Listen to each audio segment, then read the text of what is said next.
Yeah, yeah, yeah, yeah, yeah, yeah. Welcome to me casa, make yourself at home, do your do.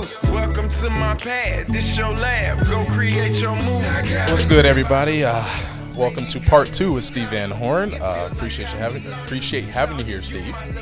Thanks for having me back. This is part 2 of our 12-part series. So I think we'll get up through 5th grade today. Oh, no, we love it, man. We love it. We love having you here. That's why I invited you here, man. And we're going to get in some fun stuff today. But, yeah, we appreciate having you guys here. If you want to find us, we got YouTube, youtube.com/ we don't have enough subscribers to have our own URL, so get to 100. Get to 100. Yeah, 200, and we'll get there. But we also got merch at Get Level. What's Teespring/stores/Get Level listeners. That will also be in the link in the description. So professional. And then obviously we'll have the rest of our stuff. Steve's got, he's really big on LinkedIn. You don't have a Twitter, do you? I think I did create one to watch a video like 10 years ago, but I've never done anything with it. So We'll link all your socials in there that you use. Yeah, Facebook and LinkedIn would be the two best ones. Okay. Those are good ones. Those are good ones. We'll make sure we have those in there as well as mine. Now, it's a little warm in here, but so we got through, some of your growing up stories. Your father, your mom. Our Auntie Susie's. Our Aunt Susie's and all that stuff, which was great. But, my main focus is, and I think I might have to start altering my formats to make sure we get to the nitty gritty and basically what got you where you're at, which family did. Obviously, they did form you and mold you. But I want to talk more about, your vice president of ComDoc and sales and how that, the biz. Gotcha.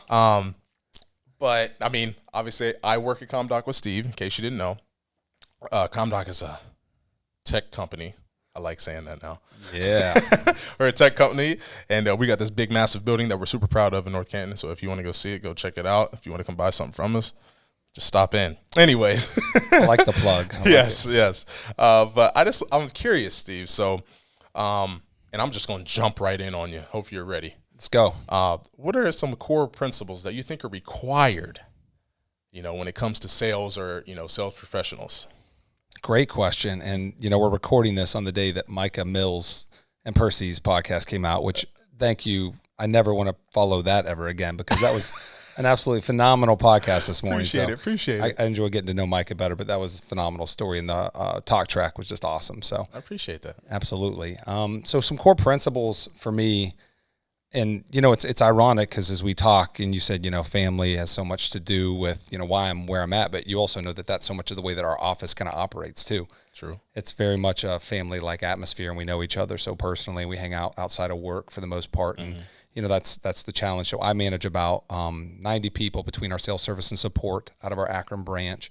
And we all socialize on a regular basis. We know each other's kids' names and what's important. So, I think that ties in with one of my core principles, which is, a certain amount of genuineness. I think people have to be genuine. I don't like having to figure out whether someone's being fake with me, whether or not they have ulterior motives. Mm-hmm. I want to know that there's someone who has, very altruistic goals and someone who's being very upfront with me. So that's something that's really important to me.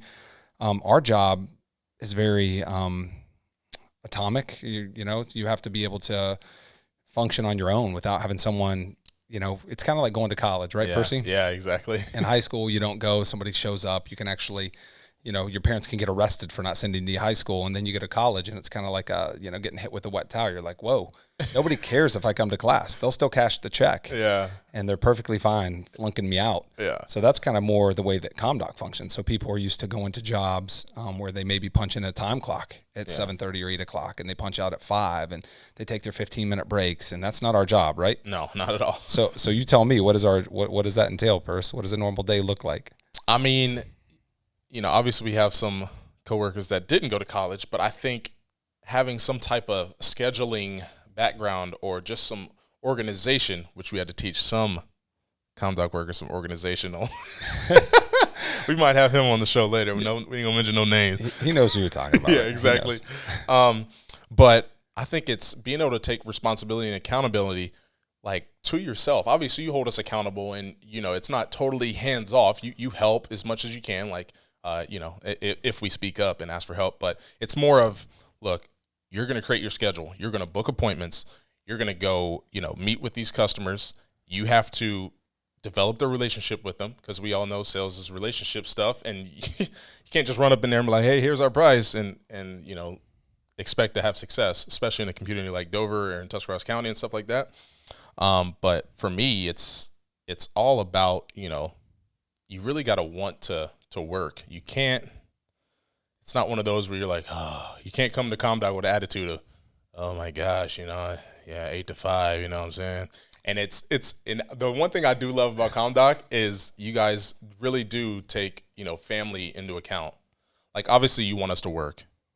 I'm not saying that you give us free passes, but if there's something going on with the family, like, I've never seen a time where you're like, nah, you really have to do this, you know, tell your wife or kid to hold on. It's been, hey, yeah, go attack it, man, you know, but just make sure you get this done, or, you know, something like that. And being a part of that after being at some previous jobs, you know, that's just so refreshing.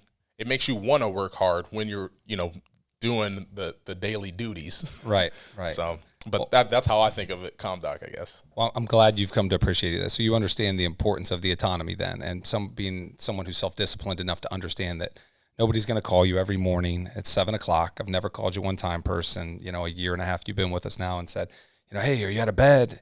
You know, I don't suspect you're working right now. That's just not the way our business works. So the first thing we need is people who have a high motor, and that's, you know, a sports term that gets translated over to business. People who want to get up, they're excited to get up. You mentioned in the last podcast, that's kind of, you know, one of my traits is I wake up every morning kind of ready to go. I'm not necessarily a morning or an evening or afternoon person. I just kind of keep it going all day. Yeah. I think eventually one day I'll just crash. But I think energy is definitely one of those things that's really important. Honesty is critically important when you talk about key principles for a salesperson, especially if you're going to do business in a small town like Tuscarawas County. You know, we operate in counties, and we mentioned in the last podcast that our territory, the one that I have the opportunity to work with and the privilege to work with every day, goes down as far south as really just a little south of Cambridge, as far north as like Brecksville, as far west as out to Worcester, Orville area, and then as far east as Alliance. So those are all pretty small communities in the grand scheme of things. So, you know, you can't get away with being dishonest if you're someone who has that on your mind. And I would hope that through the interview process, we're able to flush any of that out. You know, anybody that's maybe a snake oil salesman, because we don't want that in our industry. That's not something that we want. You know, our principles are to be honest, and ComDoc's always operated with the highest of level of integrity, and we want to continue to maintain that far into the future. And that's why we've been able to succeed at such a high level for the last 70 plus years. I mean, when you look at who ComDoc has the privilege of supporting every day, you know, it's the biggest and best accounts here locally. It's, you know, the Altman and Suman, Akron General and Akron University and Kent State University and Diebold. Yeah. And, you know, you talk about having some of those references. Do you think security is important to Diebold? Yeah. I mean, they manufacture ATMs, right? Yeah. And the Ohio State University, who's one of our largest customers, and the list goes on and on and on. But those people are essentially trusting, you know, now you mentioned technology. That's what we do. Yeah. So technology means, you know, infrastructure support, network security. So they're trusting that to us, to not compromise the security, and they're spending millions, in some case, maybe even tens of millions of dollars to protect, you know, student records and patient records, and we have to be HIPAA compliant and all the other things. So integrity is just of the utmost importance to us. We have to have people who are just really, really trustworthy people. Yeah. And then I think, you know, there's a couple of other ones that are really important to me that have kind of guided me throughout my life. You know, we talked about being genuine. Yeah. We talked about being honest. I think being accountable, you know, when someone makes a mistake, just saying, hey, I screwed up. You know, you and I have had this conversation before. I've told you before, you can't break anything so bad I can't fix it. Yeah. And ComDoc and Xerox have always given us the flexibility to make things right, even if it costs a little bit of money, right? So, you know, being accountable. Don't be afraid to just say, you know what, I screwed up. I made a mistake. Next time I'll learn from it and I'll get it right. Yep. So I think that that's something that's really important in business too, because you learn to, again, that goes back to trust and integrity, that, hey, I know I can trust Perci, and if he screws something up, he's going to be the first to tell me and we can get it corrected. So those are just a few of the guiding principles that I think are really important. Yeah. I mean, I would agree at all of those. And it's funny that, cause I think I talked to you about this before, it's with the honesty piece. Obviously there's been, you know, terms in the past, I don't know, forever, that there's been salesmen of, like you've already mentioned it, a sneaky or slime ball, or would you say snake oil salesman? It's an old school term. Yeah. Well, you're so much older than me. I don't know what the term is. Oh, here we go, Josh. Here we go. But you're right. I am, but yeah. Just we always want to hold the salesman, to be honest, or ridicule them for not. But I think it works both ways. We've, in your years of ComDoc and just in your sales history, I'm pretty sure you've came across customers who don't necessarily hold up their end of the bargain. But and that's when it comes to us, being salesmen and full of integrity and stuff like that. We have to deal with that, and obviously the customer's always right. So yeah. I just wanted to bring that up. I didn't prepare Steve anything with this, but I just want to make sure all you customers out there that don't play nice. No. First of all, you'll never hear me say that. Yeah, true. The customer is not always right. Am I the first sales or business professional to ever record that? I'm glad you're being honest right here. No. Yeah, I mean, quite frankly, there's been business over the last dozen years I've been doing this, and even prior to this, when I was with Sprint and Nextel, that I walked away from business because there was something that compromised, my principles and my morals, and that's not the kind of business that we work with. I think that ties in with something else I hope to talk about today, which is building out diversity in the workspace. And right now is as relevant a time as ever to have that conversation, right? So there are certain people who won't buy from certain people because of, hey, I don't buy from men, I don't buy from women, I don't buy from African Americans, I don't buy from homosexuals, whatever it is. Yep. And that's just not something that I've ever, cared about. If that's something that's important to you and you feel really impassioned that you can't work with one of my salespeople because of one of those key characteristics, then quite frankly, go buy from somebody else. Yeah. I don't want your business, and ComDoc will be just fine without it. So we just don't want that kind of, lack of love in our business, quite frankly. So, I feel comfortable going on the record saying the customer isn't always right. I like it. That was well put. That's what I was trying to lead him into saying all that. Yeah. Nice job. Put that meatball right down the middle. Yes. I'm good at that. No. Oh no. Oh no. But no, it's I mean, I couldn't say it better myself. And dude, I hope a lot of people and people that are sales professionals, latch onto that and kind of, ride that as part of their daily principles and when they're doing their jobs and selling whatever they sell. But obviously a part of a couple sales jobs I've had, we talked about the importance of, knowing like objections and knowing your product. And, just preparation, you can't go to appointment just showing up and like, hey, how you doing? And just expecting it to go. But after time, you might be able to get away with it. But in the first few years, that might be tough. Yeah. Well, we're not all, John Ergaza's. He's a coworker. Papu. He's old as dirt. No, I'm joking. No, but legally, I can't even comment on that. So. But like talk about just I guess we can talk about objections, and if you're looking to be a sales professional, I mean, you got to know how to handle pushback from the customer, or it's just going to be because I went through this where a customer pushes at me, and I'm just like, okay, well, I'll see you later. I guess I won't sell that to you. But obviously, I'm never going to be successful if I continue with that path. So you're doing better, Perci. I can say honestly, he's coachable. Yeah. Well, that's one thing you got to be. We should probably talk about that, though, being coachable. But you do, and I love that part of yours and Micah's podcast. And Micah, mentioned, if you love someone, you owe them the feedback, and that's something that one of my mentors, Stu Wise, taught me: is feedback is a gift. And when I give it to you, and when you give it to others, that's something that you do out of love. And sometimes it can seem critical, but you need to put it in a format that, can be handled and delivered in a constructive manner, which hasn't always been my forte. Pretty direct person, but those are all really, really important things. And when you're trying to create a culture within your workplace, which is something that, how many times a week do you hear that word, Perci? Oh my. Culture. Yeah. That's what we do. That's my whole push, is creating a culture. It's really important to make sure that all those intangibles are intact. It's just the same way with a successful sports organization, any business, right, Josh? Yeah. You've experienced it with your employers and the different organizations you've interacted with, right? Oh yeah, yep, absolutely. Culture. I think we need a camera for Josh moving forward. No, it's all good, man. I'll spin this one around. I might freeze up again for the fourth time. No, I'm kidding. But I mean, when you go in deep into something like that, like, you know, handling objections or just knowing what you got to deal with every day, it's hard. And they always compare sales to sports, and you know, that's why, you know, the funny thing I remember about you, Steve, you didn't come after me hard and recruit me to come work at ComDoc when you first when you first realized I retired. And I kind of admired that, but I don't understand why I admired that until we actually went through the hiring process. But I don't know that I knew you well enough to know if I really wanted you the first time. I guess I like it. I like it. I mean, that's good. And I'd always heard good things. Well, I hope so. You know, me and Michael were talking about, you know, there's some people in this county that we just didn't, you know, vibe well with. So, you know, hopefully I'll always heard good things. I find that hard to believe. You and Mike are pretty well-respected men in the community. See, you heard it here first, Steve VanHorn. We're pretty respected. Speaking of respect. I don't know that I ever handled your objection question either. So we'll get to that. We'll get there.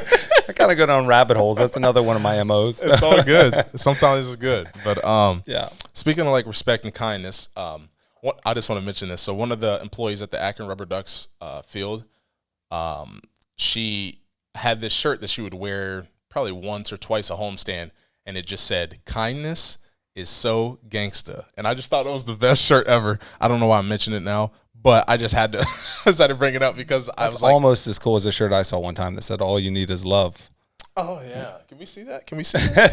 I wore that on purpose. That was intentional for listeners. Yeah, for people that can't see it on YouTube right now, that's what Perci's shirt says. Yes, and I'm gonna be wearing it on stream tonight, baby. But you know, speaking of respect, just obviously what's going on in the world right now, and you already touched on diversity, and but just like if you were moving forward, you know, in a coaching career or a leadership position like you're in, or just with your kids, like what would you tell them about respect, or like how would you want them to live their life?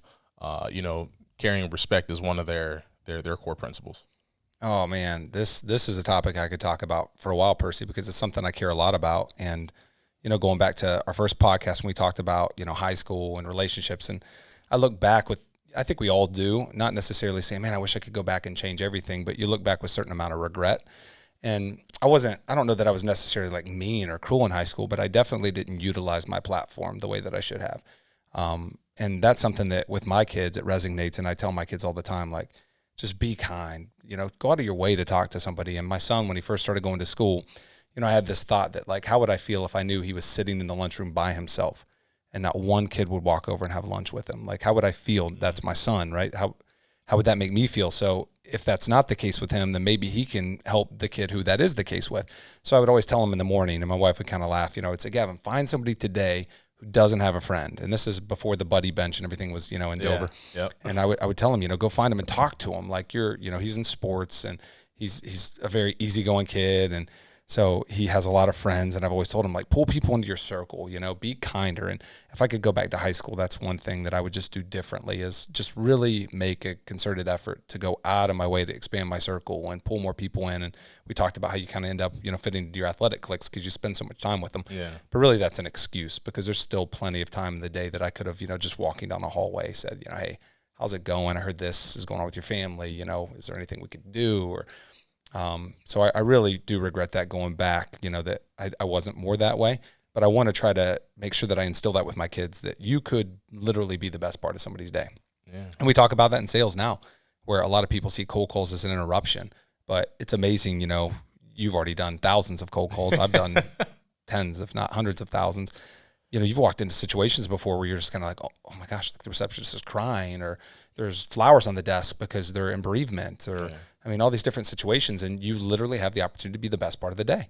And that, you know, there's so many different sayings that can support that thought, that, you know, be a fountain, not a drain, but just walking in with a smile on your face, which has Perci Gardner ever entered a room? I hate smiling, man. Without a smile on his face, right? Didn't Hammy say the best smile in Major League Baseball? Tito did too. Tito said that too, yeah. So, I mean, just how important that is. And do you know who Dan Owolabi is? I do not. No, so he started at New Point. He had started somewhere before that even, but he became really a presence at New Point, and now he does a lot of different things. But he's an African-American gentleman, and he posted something on LinkedIn, and if you haven't read it yet, I would encourage you to go find him. And it's Dan Owolabi. Sounds just like it's spelled O-W-A, I believe. but he was talking about the importance of a smile, and was just talking to his children about how when he doesn't smile, he does have a very intimidating look.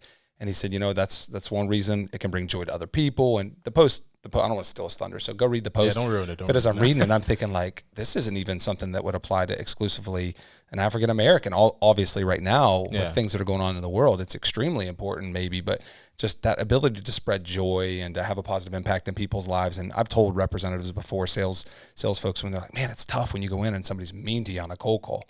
I know you and Micah hit a little bit on cold calling. Yeah. How do you deal with that? And I'm like, that says more about them than it does about you. And you've heard me say that a million times. Yeah. That's not going to let them ruin our day. That doesn't have anything to do with what you give Krista when you get home, Perci, P, Peyton, when she gets home. I mean, you can't let that impact you. That says more about that person and where they're at in their life. But all you can do is just flood them with positivity.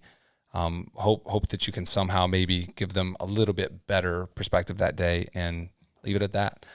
I like that. I'm going to start, I got to think. I might just put that as a sticky note in the car because it definitely will help, going to those businesses. Because, obviously, I don't know if you're the cold call pro now. You just done it so many times. I don't know. I still get that. I mean, and you mentioned that at some of our calls where, you make excuses. You go past that building and there's a whole bunch of cars. You're like, oh, I don't want to interrupt. They probably got stuff going on. Or you run by and there's one car. You're like, oh, there's nobody's there today. Yeah, nobody's there today. I'll come back another day. Like, how many cars is the perfect number of cars to cold call that day, right? Exactly. 4. There's 4 cars. Today's the day. I'm going for it.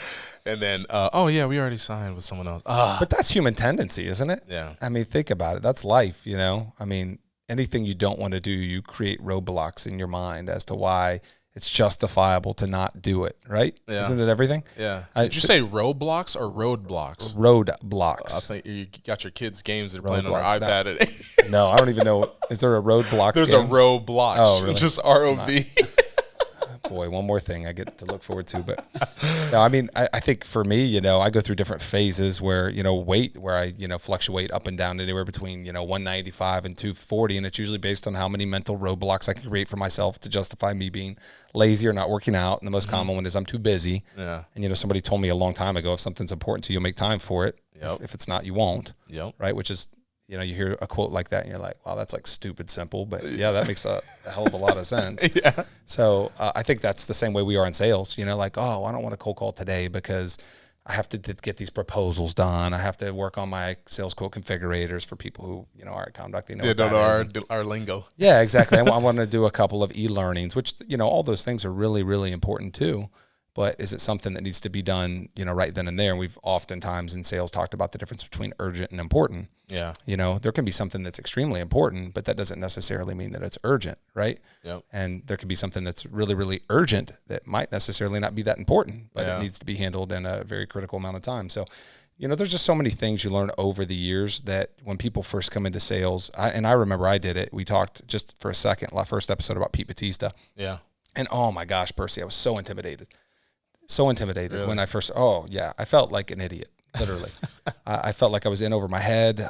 He was so good at his job and he was so smooth and things just flowed out of his mouth. And a customer would hit him with an objection that made me want to crawl under the table. And Pete was just like, boom, he would come right back with 2 or 3 questions to clarify it. And he just had all the right words and he was so smooth and I never saw him get shook.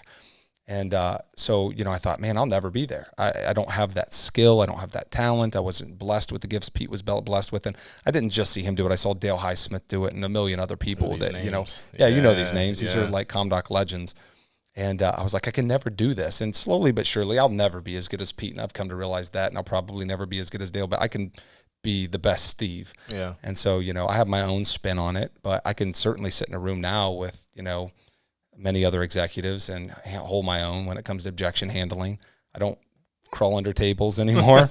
I don't have to take, Pete along anymore, but it's funny because sometimes I'll say something and I'll be like, whoa, that sounded like Pete, or whoa, that sounded like Keith, or, one of the many mentors I've had. And now, I'm fortunate enough to work with a whole new regime of leaders. And we have a very young leadership team in ComDoc and Jeremy Wood and Will Frank and Tori Spatafor and other folks who, I learn from every day, and we're on a lot of calls together. And I'll say something to be like, where did I hear that? Oh, like 2 hours ago on that call. That's great. So, and that goes back to another principle. You have to be constantly willing to learn, constantly, and you'll get humbled in this business. Yeah. You will absolutely, you could be a really successful, like Cleveland Indians pitcher, for example, and get your teeth kicked in sales. It's just, it's what happens. His head butted the mic. Yeah. As you bust your teeth out with it. Well, I think I talked about that with the episode with Micah where I went in with Robert into that dentist. That was a great story. And you were like, what do you do people here? Yeah, that was great. That was do kids. Do kids. And I'm like, whoa, what did I just say? Listen, it's one of the most enjoyable parts of my job is when we hire new people going out cold calling with them because they expect that, all day as the manager or the supervisor, you're going to do the work for them. And then like by the third or fourth call, that's just what we do. We're like, all right, you got this one? And people are like, what? Like me by myself? And I've heard so many amazing cold calls, but what you got to realize is like those just go in the vault. Those are things we get to talk about for the next however many years. And I've done it. I've done it a million times. I've done it even a few years ago. You're having a bad day. Have you ever had one of those days, either of you, where the words are there, but you just cannot grab them? Yes. You know what I'm talking about? You're like, I can't remember names. The words just aren't flowing. I have those days pretty frequently anymore. But it's just funny. I've gone on cold calls and been like, what was I going to say? Or like you get inside and the second that they're like, hey, how can I help you? You forget the name of the business that you just walked in or what they do. And you're like, that's the best. Oh, how do I apply like a value statement on the spot? That's like, a KPI, key performance indicator, or something that's relevant when I don't even know where I'm at right now. Like that's the best. Yeah, exactly. In my short career, that's happened a few times. But the key is what we talked about earlier. You don't get flustered. You don't. You just that the most important thing is you answer honestly. So you don't want to give wrong information. So you become the king of saying, you know what, I honestly don't have that information right now, but I'll get it for you. Nobody's going to work harder to get you the correct answer, and I will have it for you, within an hour of leaving here, or within a day, or whatever the proper expectation is. So, but you never give the wrong information. Yeah. And every time you witness somebody do it, better than you had the ability to that day, you get just a little bit better. And I remember you telling me this as you went on your journey through the different baseball teams, and you might have talked about it in podcast one that, like when you first got drafted by the Phillies, it wasn't a good fit. They had a really good program, but they offered you a little bit that helped you get better. And then we got to the Indians. It was a much better fit culturally, but they were really the ones that helped to push you to where you needed to be. And then at the end, when you went to the Orioles, you were able to gather a little bit more that, it all just kind of compounds. And it goes back to the first episode you and I did together where, you really are just this culmination of everything around you and all the people and influence you've had. And in sales, that's especially true for the best ones. Yeah. They've had the opportunity to work with other really, really talented people. And if you didn't take good notes, and Pete Batista, he had a lot of funny sayings. You know where I'm going with this one? Pedisms, we call them. Something about memory. I know you're going with the pencil. Go ahead. You got it, man. Pedism, the shortest pencil always beats the longest memory. So, in other words, write it down. For me, I had to go and get an iPad to take notes. I got tired of writing on paper. Oh, I remember the day Perci got this iPad. It was big happenings, man. It was big. He was showing us the pencil and how it charged. If I could sell the iPad and the Apple Pencil, if I could sell copiers like I was selling this to the whole sales team, I'd be doing pretty well. I'd have Steve's job right now. Perci, I got to say, is one of our most which is another characteristic you have. You're very organized. Your desk is always clean, unlike some reps that will go unnamed or Robert. But anyways, you're very organized. You love the CRM, which is important in sales to be able to utilize that so that you're not constantly repeating the same work. And so, it all ties together, doesn't it? Yeah, I'm obsessed with always finding the shortest and best way to do something. I don't know what. I'm always looking at YouTube like, all right, how do I do this the quickest way? You got to work smart and hard. Smart and hard. But to go into something completely different, sort of. Oh, boy. We're getting close to Father's Day. Oh, yes. And I'm going to give a shout out to Amanda Fondras because I was on the phone with her for about 30 minutes today, and she was like, hey, I have some suggestions. And I was like, I just soaked it all up and typed them into my own CRM that I have that's a personal one because we can't use ours for personal reasons probably. But and I was taking some notes and just appreciate you, Amanda. Anyways, so some of these are coming from her. So she was like, I got really excited about the Father's Day. You should have a Father's Day special. I'm like, all right. Amanda, who is, by the way, sister of the best friend that I mentioned. Yeah, Matt Fondras, yes, Matt, exactly. She also said I got to reference people who aren't from Dover that don't know everything that we've experienced. We gotta act like people. Is she implying there's a world outside of Dover? Sounds like she is. I'm kidding. It's one thing I do love about our job. We get to experience the world outside of Tuscarawas County. Yes, exactly. But So obviously your dad has instilled a lot in your family and all that, but just talk about like your marriage and your parenting, like how, obviously we talked about how you want your kids to be respectful and how you go about that, and you give a perfect example. I love that. I might, steal that from you, which I'm sure that's what you do stuff for. You want to be an inspiration and you want people to steal it, just like you stole stuff from Pete. But like when you find something and you kind of latch onto it, like what are some tactics you can use, like what some fathers can use with their kids to just make them, understand? Because obviously the biggest thing from the kids now, and we were the same way when we were getting taught stuff, and I'm pretty sure if we had our parents on here, they would be like, oh, I had no idea what I was doing. But at the time, we were like, they're great parents, they know how to do this. But just with your experience, take, we already talked about respect, but just take, one of your other core principles that you like to lean on, and just, how can you share that with other fathers out there, or potential fathers that, or I guess fathers to be. Yeah, or kids who necessarily don't have a father or a fatherly figure in their life. Just, I guess, connect it some way. I'm asking a lot out of you right here. No. In 5 minutes. No, I'm kidding. Man. Loaded question. Here we go. I'm like sitting here like I'm, like in a pew at church as you're saying that, like, amen, preach. I might do that. That's going to be my next venture. No. Honestly, that's probably outside of, some work things that I work on. And I mean, there's a few things that occupy definitely the majority of my mind share. And that's one of them is, what are my kids learning from me? What do they have the opportunity to learn? And what can I teach them? And how can they learn from my mistakes so they don't maybe have to, look back with some of the same.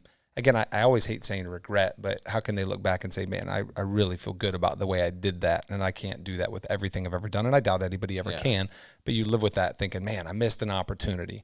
And that's something that I really focus on now, is not missing those opportunities.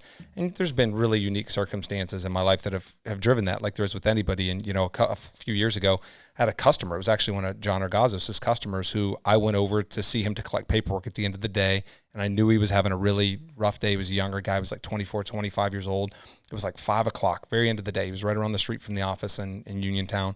And when I got there, I knew something was off. He was the director of IT. And I was like, man, you okay? He's like, yeah, just got some stuff going on in my personal life, and my girlfriend and I just broke up. And I'm like, oh man, I hate to hear that. But I had somewhere to get to pretty quickly that day. I'm like, yeah, man, well, maybe we could go out for a beer one night, And he's like, yeah, that'd be good. And he kind of jumped on it. And I was like, okay, cool. Well, I'll give you a call or something. And he's like, yeah, but I just grabbed the paperwork and left. Yeah. And then like a week go by, and we were following up on the deal, and I called and I said, hey, by the way, we haven't heard anything from him. Like a week, what happened? She's like, are you serious right now? I'm like, what? She's like, he committed suicide last Tuesday. He's gone. No. And I remember calling Ergie, like on the cusp of tears, like, dude, I think I might have been the last person to see him. I think I might have been like, I had the opportunity to maybe slow down. Mm-hmm. And so that's something that I think about a lot in interactions with people is, how many times could that maybe be the last chance, or how many times? So, going back to that thought of you might be the best part of that person's day. Like in some instances, you very well could be the very best part of their life in that given moment, right? For sure. I've had this conversation with a lot of other people, and Sean Metcalf, who owned the CrossFit gym for a while, and he ended up closing it just a couple months ago. And I know that was a really, really, really tough decision for Sean, because he's all about the people and the culture, much like we are at ComDoc. And we had this conversation like a year prior when he was like, man, there's just so much going on in the gym, and there's, I feel like there's a lot of drama in this, and I don't know what to do. And I told him, I said, but Sean, how many people need that? That hour that you provide to them is the best hour of their day. And he's like, dude, you're right. So that's just something that, is on my mind because of some life experiences. Yeah. So if there's some way that I could get my kids to understand that would be probably the most important thing that I would want to instill in them. And, listening to yours and Micah's episode, you said, I haven't posted much on social media about everything going on in the world right now because I don't know what to say and I don't want to screw it up.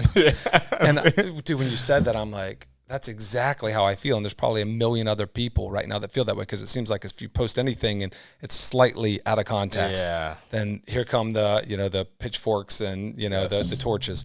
And I don't want that to happen, but I know what I see, and it's ironic because with that particular instance, I remember watching that video, and it must have been right after it was posted, and somebody had shared it on Facebook, and I watched it, and I hadn't heard anything about George Floyd in the situation up to this point, and I watched the video, and it's like 9 minutes long, the one I watched was, and I saw it happen, and like I was mad. I was immediately enraged. Yeah. And I was like, how is this not a bigger deal? Like, how are we not reacting to that? And then, of course, like in the next 48 hours, all hell breaks loose. And, people were like, I think we're overreacting. And I was like, well, no, because that was my original reaction. That's exactly the way I felt when I was laying in bed that night and I watched that video for the first time. I was mad. Yeah. And I was mad at a lot of different people and groups. Some of them are very near and dear to, looking and acting the way I do at times. And I was like, this is just, I just don't get it. Like we're all people, and you've heard me say multiple times, Perci, that, we're all just here for a short period of time, man. Like, when you think about it in the grand scheme of things, and this is like that, like 2 a.m. drinking beer conversation you have with some of your buddies sometimes, but like the first 15 years, you don't remember a lot. You're just constantly learning, and really, let's say the first 10 even, and the last, 10, a lot of times you're not of the greatest health and ability and thinking capacity. And most average men in America live how long? 70-something, right? So let's say it's 75. So you take away 20, the first 10 and the last 10, and really you got 55 really important years. That's a really, really short amount of time, is it not? It is. 55 years. Like, Perci's 6 now, 7? Yeah. Seemed like it was yesterday he was born? Yes. Right? Time you have flies. Kids, Josh, right? No, I do not. No, you don't? I mean, first of all, kids are the great multiplier of time. The second they get here, just kiss it goodbye. Just like why I'm wearing this uniform. Because I got a baseball. Everybody who has kids always tells me such great stories like that. They listen. I wouldn't trade my kids for anything. They're the greatest part of my life. Them and my wife and my family. But they are a multiplier of time. But when you look at it in the grand scheme of things, you go, okay, we're here for 55 good years. And really, of that, again, you're not going to be real influential when you're 11. You have seen some people that have had the ability to do that, but really up until you're, out of college maybe, or, you complete high school. So scrub another 10 years off. So now you got really 45 years to be influential. Like, how can you really maximize that time? How do you want to be remembered? How do you want to be thought of? And, you want to always say and do the right thing. But right now we live in a time where you got to be careful what and how you say it, because you might, offend certain people, which is a shame. Yeah. Because I think a lot of times people just want to speak what's on their heart, and I have trouble even verbalizing the way I feel about everything right now. And I'm not part of that group. And I realize I can't possibly feel the way that, you and Micah were talking in your conversation. But as I'm listening to it, my heart's like breaking for you guys. Cause I'm like, I know you personally. I know you and Micah very well. I know you exceptionally well. I know of Micah well, and I've heard nothing but good things. And I'm like, it just sucks that people can be so cruel. That's the one thing that I go back to, is that people can want to inflict, pain and hurt on other people because of factors that they can't control even necessarily. And I don't get it. The closest thing I could identify was this way that some people looked at my brother who had a physical disability when he was born. Mm-hmm. And, you walk by in a wheelchair and they just literally stare him down, like trying to figure out what's wrong with him. And I'm not talking about kids either. I'm talking about grown adults. So that's the closest thing I have, but it's still nowhere near close to, I'm sure, some of the situations you guys experience. But I just want my kids to know that, you can make a difference, like in your world. You don't have to go and become the president to change the world. You don't have to go and, win a Nobel Peace Prize to change the world. You can change somebody's world today, like right now in your backyard. You can change somebody's life. Right. And that's a really, really important concept, I think, that I didn't understand until I was probably in my mid-20s. Yeah. That I wish I had understood a lot sooner. So it's a big focus for me to make sure that my kids understand that. And that's why, I'm really hypersensitive to when I hear things or I don't see that kind of kindness, because I know we all have our moments. Right, moments of weakness. I have mine oftentimes in sporting venues. I never do. No, I'm just sporting venues for me are my Achilles. But you just, you look back and you're like, man, I just wish I would have handled that differently. And why didn't I go the extra mile? And if I had $1 for every single good thought I had that I never put into action, I would probably be, a multi-millionaire. And I think that with my kids, I just want them to know that, hey, you see a lot of people on social media that I think are waiting for the president to change their circumstances, or they're waiting for politicians to, or they're waiting for, an organized group or organization or something to do it for them. And I'm like, I'm just not going to post anything on Facebook. I'm just going to go out and just control my world. And you've seen, the way that we thrive for diversity and the Akron branch. I mean, that's something that I need, because if you're going to be the best business you can be and the best business person and the best personal person you can be, you need diversity. You need to know how different people view the world and business and everything around them. And that's something that's just extremely important to me. So again, really long-winded answer, like 10 minutes. But to me, that's the one thing that if my kids could take anything away from me, I don't care if they know how to sell something. I don't care if they know how to shoot a basketball or hit a baseball or how to, mow the grass. That just doesn't matter in the grand scheme of things. But if they know how important their place in the world is and how they can impact other people in a positive way, then to me, that's, a job well done by a parent.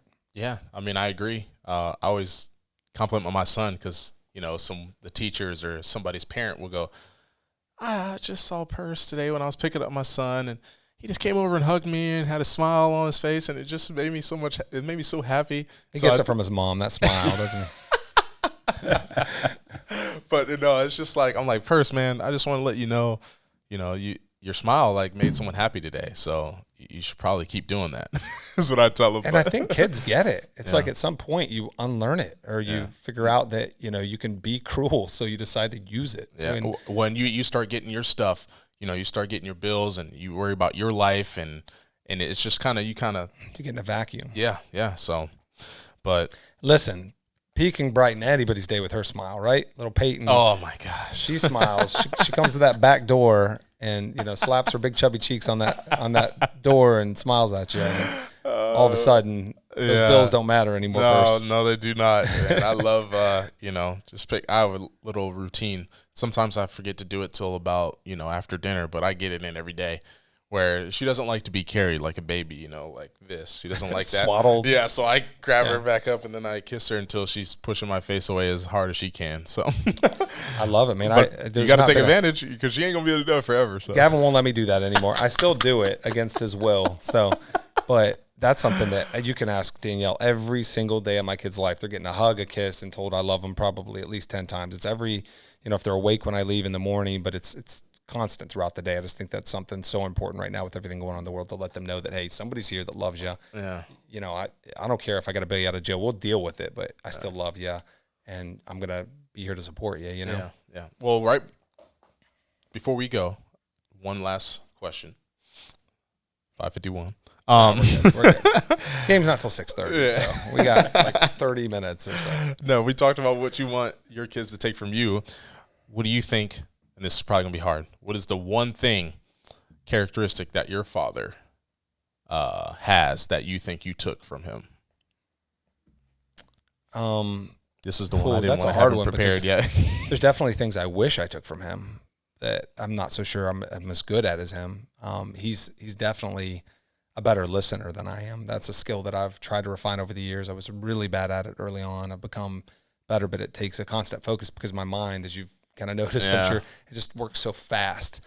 And it helps in sales sometimes to have words pop from your brain out of your mouth so quickly. And other times it could be a big problem. So that's something you have to learn to control. But, we talked about it a lot in episode 1. My dad's always been very open-minded. He definitely has opinions about things. Don't get me wrong. If I call him and say like, hey, what do you think about me buying this vehicle? He's going to let me know exactly what the right decision on that is. And anything I don't, that isn't that is not right. Yeah. But he's very open-minded. My dad's never, talking a little bit about what we just got done discussing. Yeah. He's always taught me that, hey, we don't judge people because of their circumstances or whatever. We try to help. If we have the opportunity to help them in any way, shape, or form, then that's what we do. And my house is like a community house for ComDog. Yeah. Like you guys are always there, hooping, swimming, eating, whatever it is. Speaking of that, we got a date next Wednesday. We got one tomorrow. Kajawa's coming down tomorrow. Oh, it's tomorrow? That's what I thought. Drex was no, it's next week. Yeah. I got to get my knee together. So, and Drex and his buddies were all over there on Sunday, and that's just, my dad was always that way that, hey, if you have the ability to help somebody, you help them. If you know how to change a spare tire, if you have a tool that they need to borrow, like, this is what we do. And I think that's something that I definitely did get from him. I want to help people oftentimes, like even if it hinders me. Yeah. Like if, we're down to the last loaf of bread, man, you're going to get it before I'll take it. That's going to happen every single time. I have the perfect example for this. He's not lying. So Steve was on a call with me. This was before I moved to the Dover territory. This was when I was in Cuyahoga Falls. And do you remember that old woman that was in the middle of the lane? Busy street in Akron. Oh, yeah. And she was just stopped. So Steve's like, pull over. I'm like, I can't. I'll be coming oncoming traffic. He's like, well, just stop. And he gets out and he goes and talks to her. And she is obviously distressed. She's scared and she doesn't know what to do. And, Steve starts panicked. Yeah, and I'm in the driver's seat still looking like, what's happening? Because she was outside her car with like a cane or something. I didn't know what she was doing. And it was like a 5-way intersection. Like cars flying by. Oh, man. Steve is I see him just start pushing the car because there's like a bank over there. So he just starts I'm like, all right, I got to get out and help. Like, what do I look like still sitting in the car? So I get out of the car and help push the car up there. And, we stay to make sure everything's good. And that just was like a testament to Steve, man. So I was watching this happen, like, dang, like most of the people like Steve, he couldn't be with me that whole day. We had to get to certain appointments, and then he had to get back because he's the leader of the Akron branch. He's not just out here having lunch with me, and he's like, you know what? Stop the car. Let's get in this thing and let's take care of this woman. And after that, I was just like, dang, Steve's the real deal. I forgot about that story, but oh man, that poor lady. She was stressed, but we got her taken care of first. Yes, we did. It was like, I helped a little I think it was like 95, like today. Oh my god, we were both wearing like black suits. And we're pushing this car down West Exchange Street at 4 miles an hour with cars zipping by us. That was a good story. I forgot. I thought you were going to say when I came over to fix your air conditioner late one night. No, I didn't want to bring that up because we talked about me not knowing where the screwdriver was and me asking my wife where it's at. Yeah, so I use tools, guys. I use tools every once, and that was the best story, Josh. So I get to his house and I'm like, man, we got to pop this condenser cover off. We need a Phillips head. He's like, hey, babe, like, what would you say if you're asking somebody where the screwdriver? You'd be like, hey, do you know where a Phillips head screwdriver is? No, Percy said, hey, do you know where the Phillips head screwdriver is? And I said, it caught my attention. I'm like, do you only have one? He's like, yeah, we only have one screwdriver. He's like, it's one of those that like flips around and becomes different ones. I'm like, I do have a power drill though, but I didn't think, I didn't want him to think I was soft and be like, hey, we need a power drill for this job or a power, whatever. Like, hey, we got to get the manual screwdriver. You know what I'm saying? I'll twist this thing. Oh man, yeah, yep. That's definitely. But that was super hot. That day was super hot as well, and your best friend, Mr. Simpson, who was supposed to be handling the job, couldn't because he had a million people that he had to take care of, and mine wasn't, like we were talking about urgent and important. Mine was not urgent, but Steve was able to stop by and help me out. But that's Steve VanHorn. I appreciate having you on here for part 2. Yeah, I still feel like we haven't talked a lot about the business stuff. Part 3 will be no, we're done, man. 2 strikes, we're out. Yes, we tried. yes, so yeah. If you ever want to know anything about ComDoc and our business, then feel free to follow me on LinkedIn or whatever. Well, yes, follow Steve on Facebook and LinkedIn. Just search a lot. Steve VanHorn and you'll find some very viral pictures of him and his wife took a couple years ago. I was hoping we would get through these 2 episodes without that coming back. Got to bring it back up, but no, I'll have all your socials linked. I'll have the links. You can just click on them in the YouTube description. And I'll be live tonight, twitch.tv/Perci Garner. Come by, say what's up. He did teach my son, by the way. It was awesome. Yeah. So we're going to be hopefully building Gavin a computer here soon. He showed him how to stream. He came over. I thought, we'll be there for 45 minutes. These two will nerd out, and it's going to be, great. Like 4 hours later, Krista's going to bed. My wife's sending me mean texts, would you let them go? I'm like Percy's the one keeping us here. Yeah, we're good. We're good. We're good. It's this is what this does, and this, and this, and this. Yeah, Gavin it was fun. taking it. Yeah. Thanks again for doing that. Oh, yeah, no problem. But yeah, man, appreciate you. Having you here, and I guess I'll see you tomorrow or Thursday. When we going back to the office later? July? August? We got an appointment together Thursday, so yeah, I'll see you there. But I don't know, man. We're gonna play it safe. We want to be safe, and we are very fortunate to be in that group that can still function at a pretty high level. And then again, you trust us. So. You trust us. Trust you, man. Trust you. We hire people we trust, and they do good things for us. So really fortunate. I'm not working. No, I'm joking. I knew it, Josh. I knew it. But you get to your son. Listen, what happens in sales, Perce? If you don't work, who does it hurt? Does it hurt you more or me more? Me. Yeah, definitely me. Whoever you are, if you're not working, it's hurting you and your family. DCYF. We didn't bring that up. No. We not bring that up. That's a PDism. Yes. That's a good one. You got to mention that before we hang up. Yeah, Tell people what DCYF is. If you're wondering what DCYF means, it means don't cheat your family.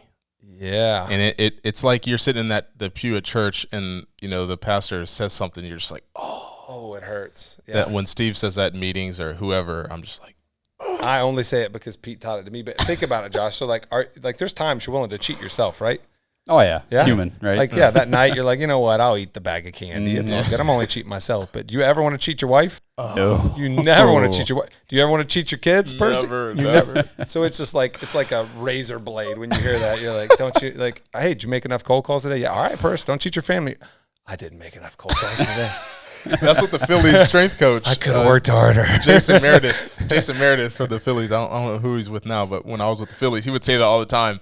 You'd be walking out of the weight room, and you're about to literally walk through the door, and Jason would be like, "Hey, Percy, you feel like you got, a good day's work in?" You're like, "Oh my God." I did until you said that. I thought I was good, but no, that's a great tactic for Great way to man. end. Yeah. That's how you can end.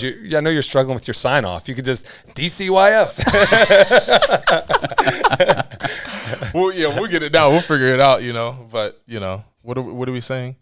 No, I'm not saying that. But You're doing like peace, love, and harmony or something at the end, haven't you? Well, I guess that would really be very, very good advice right now. But no, we appreciate everybody who's subbing to the YouTube channel.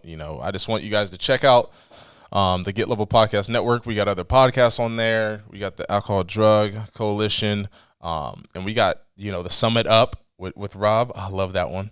But yeah, just support, Get Level Podcast Network and all the things they're doing. They're helping me out with this. Josh is a part of that. Well, him and Kyle are the parts.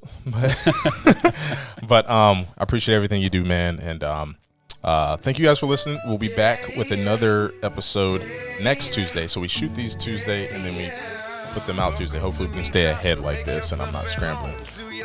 But yeah, until next time, guys. Peace. It feels like Casablanca. Shawty, you my little mama. I got a crib out of water. Say me Casa Sucasa. It feels like Casablanca. Shawty.